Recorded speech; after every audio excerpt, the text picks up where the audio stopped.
Boa tarde, colegas internautas do Facebook, do YouTube. Continuando sobre nossa exploração nesse terceiro spoiler sobre a próxima obra nossa. Agora sim fazendo uma proposta que é a proposta desse canal no YouTube, né? E a proposta de nossas apresentações é fazer um paralelo com o que ocorre de importante e ver qual a importância que tem o nosso estudo sobre esses fatos. Apesar de nós estamos vendo uma questão micro, aliás, né? Questão do humanismo, né? Mas uma discussão é que nós colocamos a discussão do humanismo e de uma revisão para tentar quitar alguns problemas do humanismo, elidir, reforçando, no direito, né, do latim, significa pagar uma obrigação, quitar uma dívida, elidir uma dívida. Não um termo muito popular, mas é esse. Por isso nós falamos revelisão é o termo. Nós estamos agora fazendo uma semiologia mais do humanismo. É dentro dessa revisão, mas o humanismo num sentido mais geral e mais como ele foi constituído na história. É uma proposta, como já dissemos, semiológica, porque agora a gente vai entrar mais e ver a importância dessa questão da semiologia. Nós já vindo falando, né, por que da semiologia, né? Uma das definições da semiologia, como já vimos, vem da medicina, e a medicina fala que é o estudo dos sinais, dos sintomas de uma doença. Isso é na medicina. Então, estudar a semiologia é fazer um estudo dos sintomas de uma doença. Os sinais no corpo, né, e até assim na mente, né, se for doença mental, para tentar caracterizar uma doença.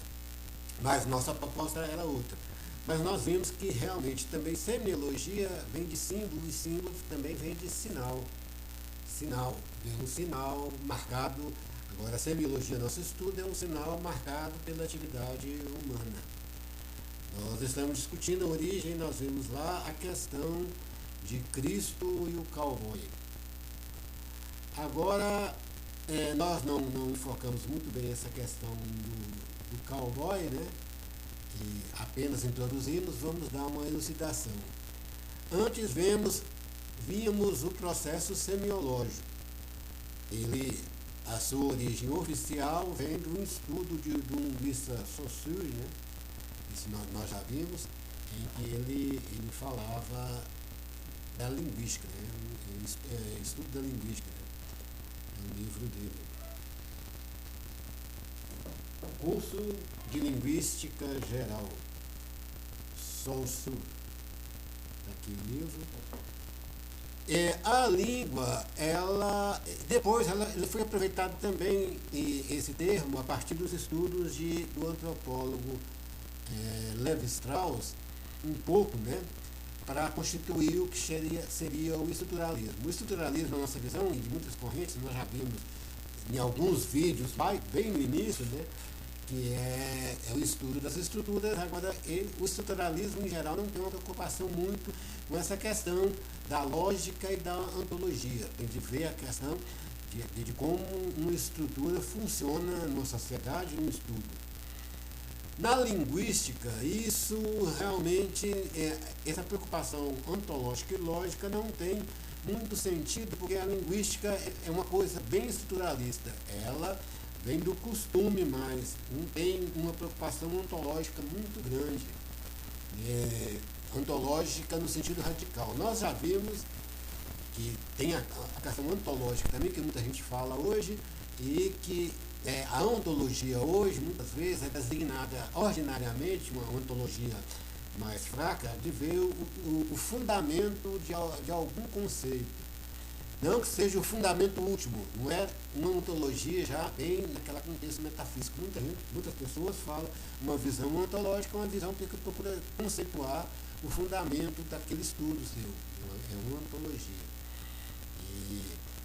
Mas a nossa preocupação desde o início é importante a questão da metafísica e procurar essa lógica interna e essa ontologia num sentido mais metafísico de procurar um sentido último para aquilo. Nós não vamos fazer o estudo da semiologia, ela é só um método que nós estamos utilizando nessa obra para analisar essa questão do estudo do humanismo. Mas essa questão semiológica, ela é muito importante na questão do humanismo, né? Na questão da criação dos signos. Vamos rever aqui um pouco de novo o que nós tínhamos colocado sobre isso para fazer algumas considerações, né? Como nós vemos, a pessoa principal dentro da ontologia que nós estamos vendo, né, para fundar uma ontologia é Hegel, mais clássico, e depois Chardin, os dois. Chardin está falando depois que nossa questão é a questão metafísica, né? E Chardin, na obra dele que nós analisamos no fenômeno humano, ele não queria ser metafísico. Ele tem outras obras metafísicas, mas bem no campo da religião, mas muito importante. Mas na obra que nós analisamos nos vídeos passados, ele declarou que o seu objetivo não era ser metafísico, era ser científico, ser objetivo. Mas aí a questão da metafísica voltando àquilo de Chardin, no final ele levantou um ponto-chave para a constituição dos nossos estudos, quando ele fala do problema do mal, que não foi bem explorado. E a partir daí nós vimos e explanamos que o mal é uma questão metafísica, de muita conotação metafísica.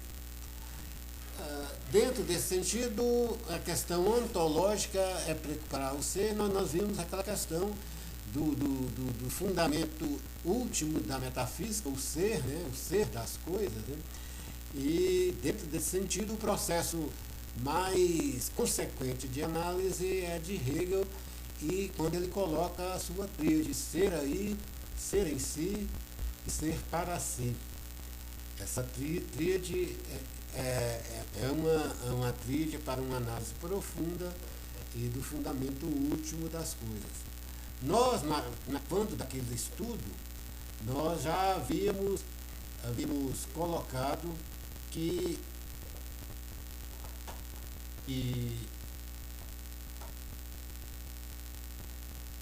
Hegel, na sua tríade, né, ele colocou o ser aí como onde tem início o processo ontológico, né? E isso mais, não tanto, isso não está especificado na fenomenologia que nós estudamos, mas na ciência da lógica, né? E que o início seria o ser, uma dialética do ser e do nada. Ser aí seria o ser e o nada. Hegel coloca esse ser e nada, o início, mas são equivalentes. Hegel coloca. Já na nossa análise, o ser, ele antecede o nada. Isso, até quando você fala, o ser é quando uma coisa é. O que a coisa é, fundamentalmente, essa é a preocupação do ser. E quando você fala do nada, o nada também é. Quando você fala ser do nada, o nada também é. Ele tem essa carga ontológica anterior a ele. Essa é a nossa própria análise. E depois Hegel vai desenvolver.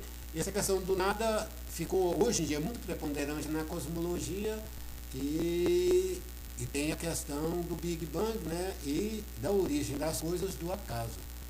E para nós não tem, isso tem uma ordem primordial anterior. Aí nós colocamos aqui, já Chardin,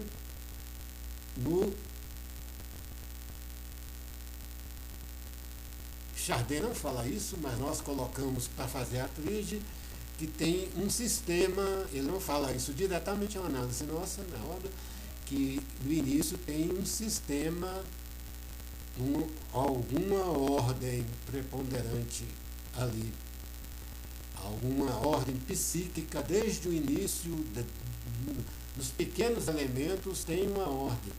E então não é algo do acaso, do nada.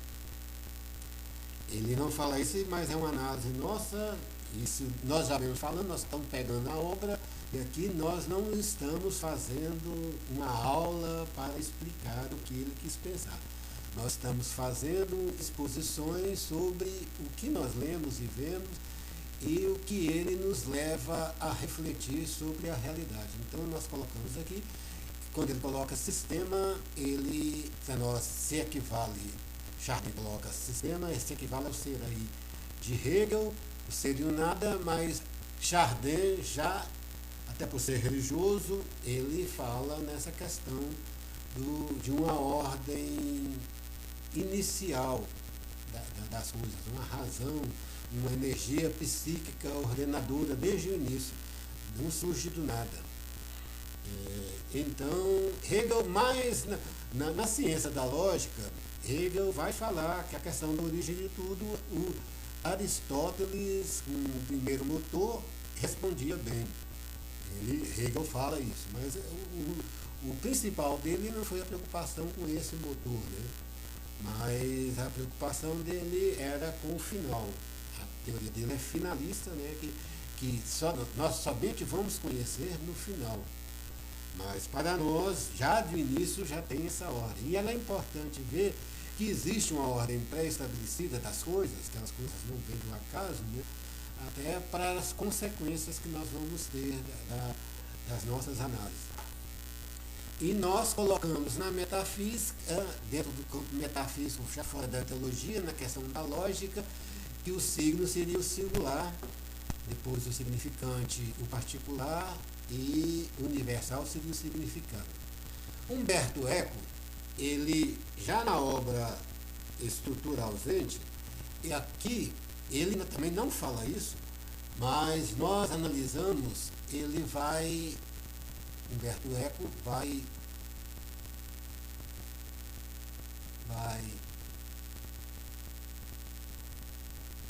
Humberto Eco vai colocar aqui algo que nós achamos que melhor explica que esse primeiro aqui não seria um signo, mas uma palavra bem próxima, seria sema. Um sema.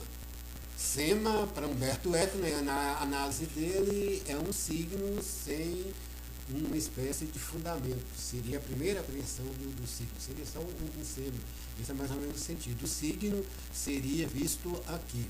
Mas é uma questão dele, para nós aqui, para fazer a trilogia e até na questão gramatical ficar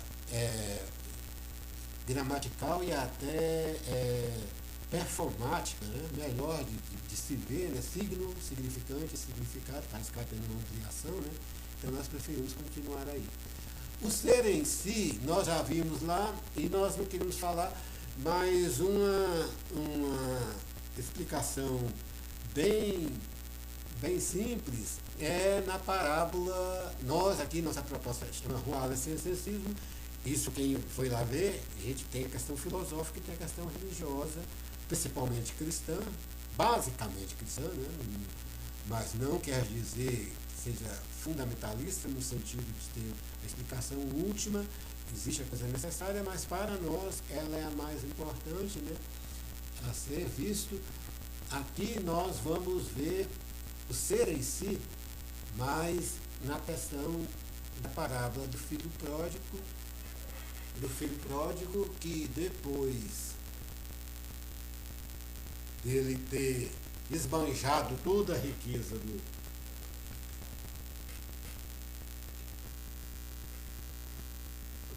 da Bíblia cristã, né? Depois dele ter esbanjado toda a riqueza, caiu uma grande fome e ele cai em si. A consciência humana é um outro fundamento da ontologia, é buscar o fundamento último da consciência também humana, apesar de ser geral, e a consciência humana, quando é de infância, ela é meio perdida nesse ser e nada. Ela é jogada. Nós colocamos que ela é uma consciência infeliz, mas muitas vezes talvez não seja infeliz. Ela é infeliz em geral, ou irrequieta, não é sem felicidade. É uma felicidade muitas vezes na forma de rebeldia, tudo, né? Na passagem da criança para o adolescente, nessa passagem desse ser aí, ser em si. O Hegel vai colocar essa consciência infeliz. A consciência feliz faz para nós, dentro da nossa visão, essa passagem, que fala que ela está perdida entre o aquém e o além. O aquém e o além para nós é o ser e o nada. Mas não é essa conotação da fenomenologia. Aí no filho pródigo é quando a pessoa se entrega aos seus impulsos, aos seus desejos, isso está bem dentro do pensamento de Hegel, né, e da fenomenologia, e entrega os delírios do desejo, né, os delírios da lei do coração, os delírios da presunção, ele acha que nada vai acontecer com ele, é um capítulo de Hegel, da fenomenologia, mas depois que ele passa a conviver na sociedade, a pessoa cai em si. Ela, então, aí é esse ser em si. Aí ela ficar entregue a esse ser e nada, ou ela cai na marginalidade de vez, ou ela procura evoluir e procurar algo mais consequente para si. Aí nesse para si, para ele conseguir esse para si, esse si que é reflexivo, mas ele tem de reconhecer as outras consciências. Aí ele tem de conviver em sociedade, ele já começa aqui, né? Mas aqui ele começa ele caindo no ser em si, é igual o Filipe Pródigo, que ele caiu e se levanta. E quando ele vai conversar com seu pai, ele vai conversar com outra consciência, ele toma outra consciência. A partir dali, ele vai ver, delimitar os seus direitos e deveres no ser para si.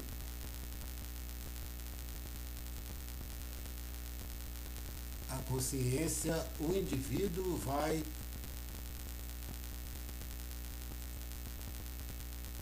ser para si, vai ter a consciência, seus direitos e deveres.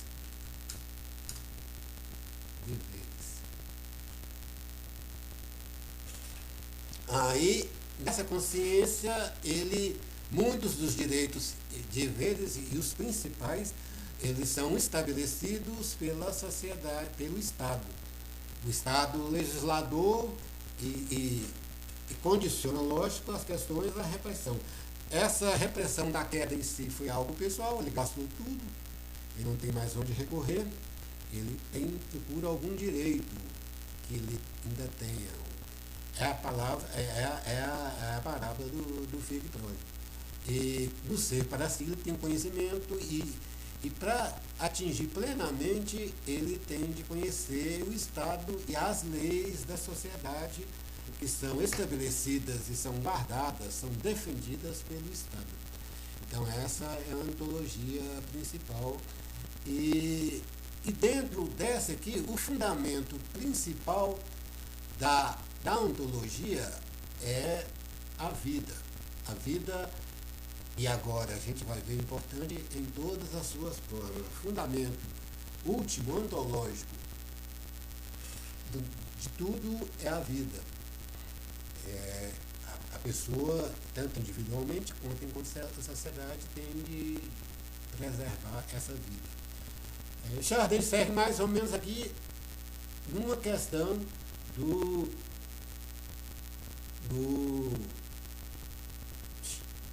singular e do particular, é a questão do significante. Essa procura de um todo, ser um particular, algo significante no processo da semiologia, é algo que te interessa, tem ligado a isso, né? Mas você precisa individuar ele, individuar um objeto, o signo, tudo, a cena, né? A cena que você vê, segundo Humberto Eco, na nossa interpretação, ver qual significância tem para você e depois comparar com o universal no sentido significa para você e você consegue transmitir e os outros à sua volta, né? As outras pessoas entendem e assumem aquele significado como um significado coerente com a sociedade. Então, aqui está mais ou menos aí uma explicação lógica e semiológica, né? Então, toto seria esse significante. O quanto aqui já Chardin vai numa linha mais ontológica, mais lógica pura, já não tanto como significante, mas quando ele fala da energia, ele vai falar da energia psíquica. A energia psíquica que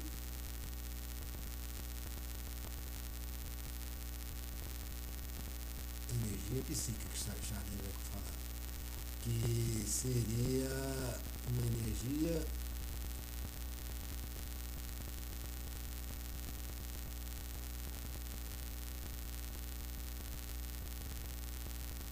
psíquica. Para Chardin sempre agora, para a semiologia e dentro da nossa questão ontológica é fundamental, porque essa energia, nós já vimos, né, para a semiologia é muito importante a questão dos neurônios. Os neurônios, eles são células que transportam cargas elétricas, energéticas, né, do cérebro para os outros organismos. Então, eles transportam uma energia psíquica fisicamente e cientificamente comprovada. Né? As sinapses, né, as sinapses, são descargas elétricas dos neurônios. E essa questão é fundamental para se entender o significado, e o significado ontológico, né, daquilo. O quanto o signo influencia na vida pessoal e até coletiva. Hoje em dia tem uma ciência, né, chamada neurociência, que vê isso desde análises pessoais, de como a pessoa adquire os conhecimentos, né, os processos cognitivos, e antes de tudo na nossa análise, essa perspectiva é como uma pessoa apreende o signo, né, e vê essa significação para ele influenciar na vida. Esse é um esclarecimento que nós podemos fazer. E agora fizemos. Nós aqui explicamos isso, né, e vamos agora a questão do cowboy. O cowboy, nós já vimos que era uma pessoa das fazendas americanas, né?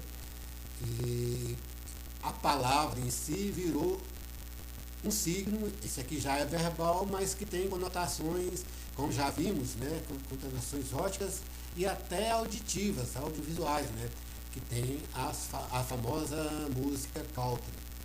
Cowboy também ficou um termo bem popular para indicar aquela pessoa, principalmente masculina, ativa, lutadora, competitiva, né? E uma das suas maiores realizações são os rodeios, que é aquelas competições, e eles montam em animais. Cowboy tem essa relação de tentar se mostrar o homem superior à natureza. Tem as disputas de árvores, tudo. Mas assim, aqui mais vai caracterizar o simbolismo, essa semiologia, esse signo cowboy. O que ele causou é essa questão da dominação da natureza. A agricultura foi importante muito para realmente salvaguardar a raça humana, né? O domínio da natureza, das leis da natureza, conhecer os sinais dos tempos. Isso já na Lucas 12:54. Lá em 12:54, nesse parágrafo e nesse versículo, né? Esse capítulo, esse versículo e sequências, Jesus fala: vocês conhecem que o tempo, quando o tempo vai chover, quando vai fazer sol, né? Mais para frente vai falar quanto é tempo de colheita, quanto é tempo de plantar, né? Tempo de colher. Então, conhecer os sinais dos tempos. Isso é uma questão sinais, igual nós vimos, também é traduzido como um signo. Isso a partir da medicina, né? Mas em outras áreas também você pode ver essa questão.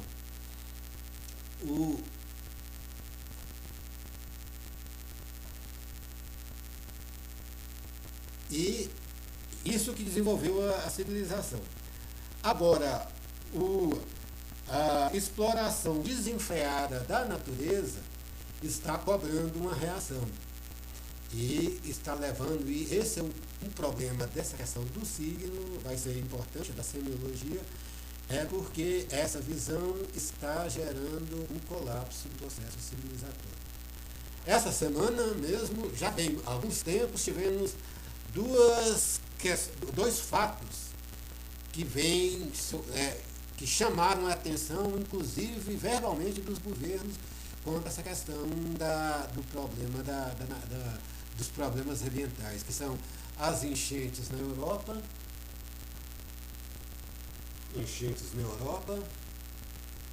que principalmente na Alemanha,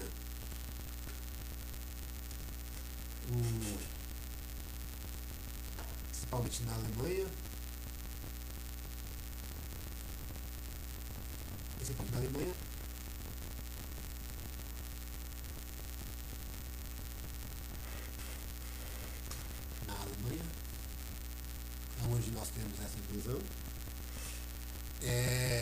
o primeiro-ministro de lá, o presidente, parece, o ministro é Merkel, né? Ele disse que nunca tinha visto uma coisa dessa. Ele fala que nos últimos 1000 anos nunca teve uma enchente dessa. É essa que se falou. E outro paralelo que está correndo, e até é meio contraditório, mas com origem só, são os incêndios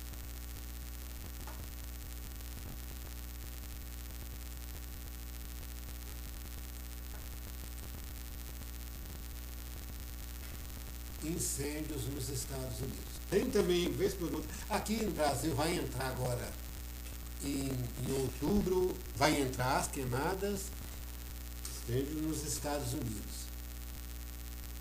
E numa região, era comum na Califórnia. O que estão chamando a atenção essa semana foi, se não me engano, na costa oeste, mas num local, eu coloquei aqui em azul, porque enchente semiologia, né? Enchente, a água é azul, e aqui é vermelho por causa do fogo, e até pela visão, aqui dá para ver. Então, os incêndios nos Estados Unidos, e se não me engano na costa oeste.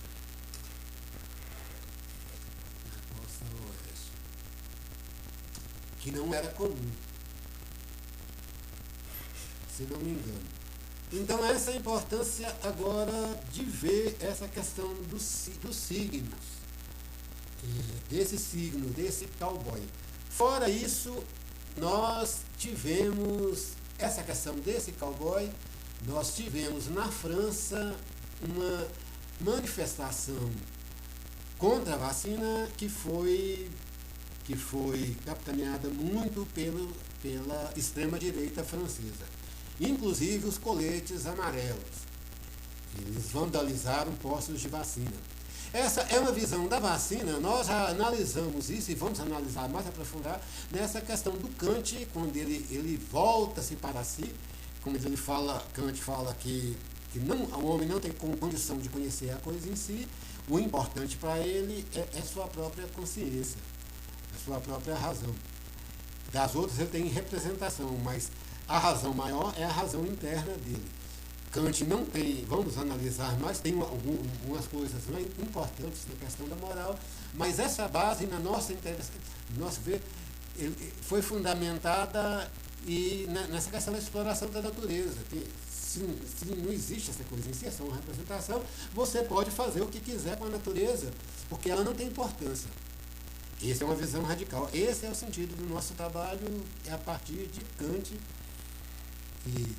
Mas aí Kant vai tentar estabelecer e ver o problema na questão interpessoal, de não ter razão para nada. Ele vai ver uma fundamentação ética, prática, para moral, e para a religião, para Deus, que é algo maior. Mas o sentido maior dele, nos outros, é que a lei moral é superior a tudo. A mais bonita é a lei moral.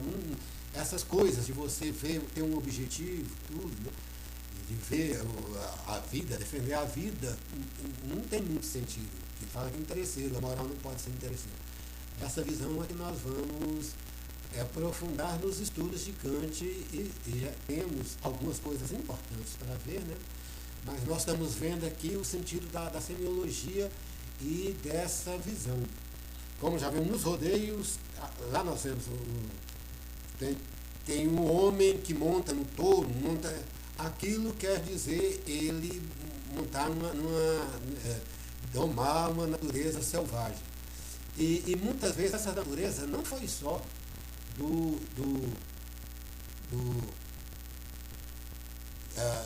natureza em volta, o meio ambiente, mas é com outras pessoas mais fracas. Né? Isso na história americana nós vimos na questão dos indígenas, que praticamente foram exterminados, e os negros até pouco tempo. E nós vimos, corroborando com essa nossa visão, uma visão cristã, que paradoxalmente, né, porque era uma religião dos dominadores, foi abraçada ou foi concedida pelos negros, e a partir da visão de liberdade do cristianismo, né, os pastores negros capitanearam as mudanças na sociedade civil, na cultura, e criou. Fora essa questão do cowboy, o capitalismo ele é bem semiológico, ele trabalha muito com signo. O signo no capitalismo, no processo capitalista, ele tem um outro nome, que chama, no processo capitalista, processo semiológico. No capitalismo, aqui já não há uma área mais coisa, no capitalismo tem um nome, um signo importante, que são as patentes, a propriedade intelectual. E os nomes, os signos, têm muita força. O signo Coca-Cola é um signo muito forte.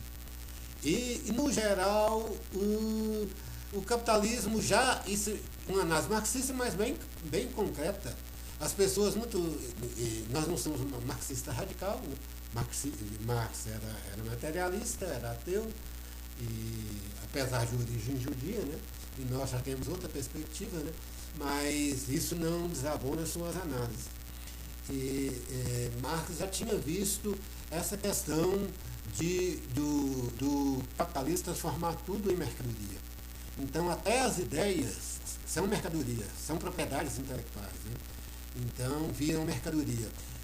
Houve um avanço que Marx colocou o trabalho também como mercadoria. Hoje não é muito quanto mercadoria. Há uma certa valorização do trabalho e valorização da pessoa. Marx aí, para não ser marxista, ele está errado nessa visão ontológica do trabalho. Mas o trabalho virou um dado contábil. Ele só tem função enquanto ele funciona dentro da contabilidade. Se ele passar a dar déficit, né, aí o trabalho passa a ser um gasto, não é mercadoria, é um dado contábil, passa a ser um gasto, e ele tem que ser reduzido, tem que reduzir salário, tem que gerar desemprego. Então, houve essa mudança. Não deixou de ser uma coisificação. Mas eu estou falando, o capitalismo é em si muito iconoclasta. Ele gosta de formar ícones semiológicos e manipular esses ícones. Né? A ontologia principal, aqui já não é aquela ontologia geral da vida, né? Um pouco da vida, né? Mas o fundamento semiológico do processo semiológico no capitalismo, o fundamento dele é, no capitalismo,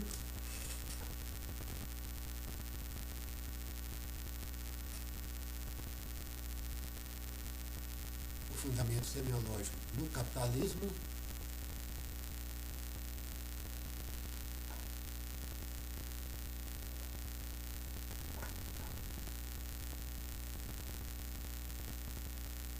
verde de dinheiro, de dólar, né?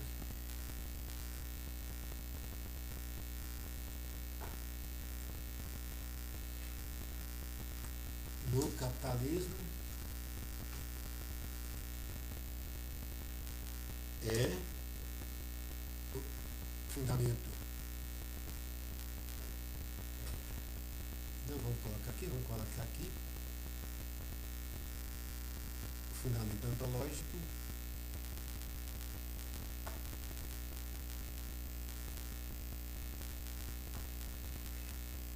é o lucro. E é o fundamento geral que nós vamos analisar, que é o fundamento geral. Vamos ver aqui alguns ícones, né? Nós já vimos falar da Coca-Cola, tem a Ford, os automóveis, é outra semiologia muito forte que está sendo agora contestada com a questão do aquecimento global, né? da poluição, né? Mas como o cowboy e nós estávamos falando aqui da extrema direita com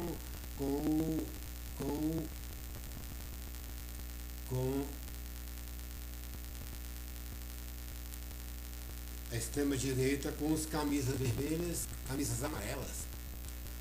Amarela, até no Brasil também a extrema direita pegou a camisa amarela. Mas eles vandalizaram o centro de vacinação, nós começamos aqui. Mas aí um grande ídolo dos camisas amarelas é Donald Trump, que é um cowboy por excelência, dentro da formação, apesar de ser um magnata de cidade, ele é urbano, né? Mas ele, tanto a sua base eleitoral é uma base dos cowboys, né? Do pessoal do Partido Republicano das antigas áreas da agricultura dos Estados Unidos, do sul dos Estados Unidos, né? Então, o cowboy, o signo cowboy é um signo maior e é um signo hoje, como nós vimos lá na França, tem influência, no Brasil tem muita influência, a música country, né? As roupas country são todos artefatos semiológicos, né, da nossa civilização e que estão sendo contestados agora, né, com esse problema do meio ambiente. Havia uma contestação porque, em geral, as pessoas dessa área são pessoas com tendências mais conservadoras e também são mais elitistas, xenófobas, né? E um pensamento mais excludente e mais, vamos dizer assim, preconceituoso. Essa é a característica principal deles. A semiologia tem mudado a forma, isso está sendo análise, né? Então, muitas vezes os signos que eles carregam não têm de imediato essa conotação, mas as suas práticas, né, vão gerando essa situação de preconceito e de exclusão. E as práticas na área da economia, eles são negacionistas com relação à vacina, com relação à ciência, e são negacionistas com relação ao clima. Com relação à vacina, voltaram atrás, apesar de terem essas pessoas ainda com essa formação, né? Mas a questão do clima ainda tem muito preconceito assim, mas vamos ver agora com o caminhar da situação onde nós vamos chegar. Mais para frente nós vamos ver outras análises, né? E a importância de uma ontologia geral, porque num primeiro momento, se a situação do planeta se agravar de tal forma que tem que ter atitudes radicais, então vai ter de frear a produção, frear o consumo, vai ter de rever esse fundamento ontológico do capitalismo, de seu lucro, né? Tem de rever isso, vai ter de voltar o fundamento ontológico principal, que vai ser a vida. Esse lucro pode ter lucro, mas pode acabar com a vida toda. Então essa ontologia fundamental da metafísica, o fim último, vai voltar a ser interessante. Aí nós já vemos chamando que já tem áreas que nós vamos analisar, que é da bioética. A partir das nossas análises da ética de Kant, vamos tentar ver isso. Principalmente com o Interface, com Bergson, principalmente na evolução criadora, e mais no final, na conclusão da sua obra, que ele faz um arremate profundo, filosófico, da evolução, e dali tirar alguma consequência na questão ética, né? Na questão moral. E aqui volta de novo a metafísica, porque fisicamente você vai querer defender a mais produção, você vai alimentar melhor e a vida vai ser sim, um pouco melhor. Mas aí não é tanto a questão balcante de uma visão moral pura, mas é questão realmente de necessidade